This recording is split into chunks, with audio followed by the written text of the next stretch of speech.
আলোচিত মার্কুটে সিনেমা টগর এর নায়িকা বদল। শুরুতে যেখানে ছিলেন দিঘি, এখন সেই জায়গায় দেখা যাবে পূজা চেরিকে। চলতি বছরের 1 জানুয়ারি টগর এর অ্যানাউন্সমেন্ট টিজার প্রকাশিত হলে সবাই দেখেন নায়ক আদর আজাদের বিপরীতে রয়েছেন দিঘি। কিন্তু 1 মাসের ব্যবধানে শনিবার 22 ফেব্রুয়ারি প্রকাশিত মোশন পোস্টারে দেখা গেল দিঘির পরিবর্তে পূজাকে। নির্মাতা আলোক হাসান বলেন, একাধিক কারণে আমরা নায়িকা পরিবর্তন করতে বাধ্য হয়েছি, তবে পেছনের বিষয় নিয়ে বেশি কিছু বলতে চাই না। বরং পূজা চেরিকে টগর এ যুক্ত করতে পারাটা আমাদের জন্য সৌভাগ্যের বিষয়। এখন দ্রুত কাজটি শেষ করতে চাই।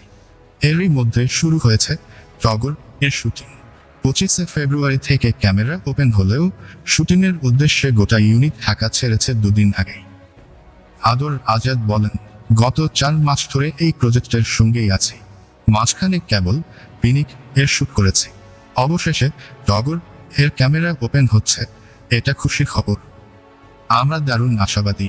এদিকে দিঘির পরিবর্তে সিনেমায় যুক্ত হওয়া প্রসঙ্গে পূজা চেরি জানান, প্রথমে তিনি কাজটি করতে চাননি, তবে পরে টিমের অনুরোধ ও গল্প পছন্দ হওয়ায় রাজি হয়েছেন।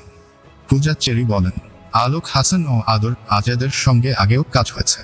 অ্যানাউন্সমেন্ট টিজারে ভিন্ন কাস্টিং ছিল, তাই আমি কাজটি নিতে চাইনি, কিন্তু পরে টিম বুঝিয়ে বলার পর ও গল্প ভালো লাগায় যুক্ত হয়েছি। নতুন নায়িকার সংযোজন নিয়ে ইতিমধ্যে আলোচনার ঝড় উঠেছে, তবে দর্শকরা কি নতুন এই জুটিকে পছন্দ করবে সেটাই এখন দেখার বিষয়। সিনেমা সম্পর্কিত সব আপডেট পেতে আমাদের সঙ্গেই থাকুন।